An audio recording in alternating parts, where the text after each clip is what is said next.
Welcome to Tribetopper friends. Let's have some fun with algebra. So let me tell you some of the important algebraic notations.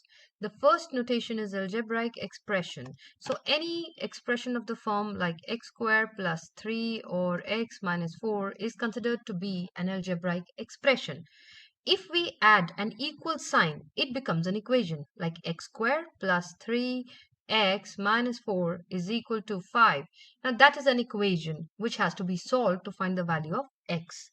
And if we replace the equal sign with an inequality, for example, x squared is greater than 5 or x squared minus 5 is less than equal to 4, these or inequation.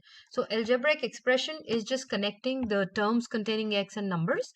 Equation has everything the same as algebraic expression with an equal sign, and this where you get an inequality sign, you get an inequation.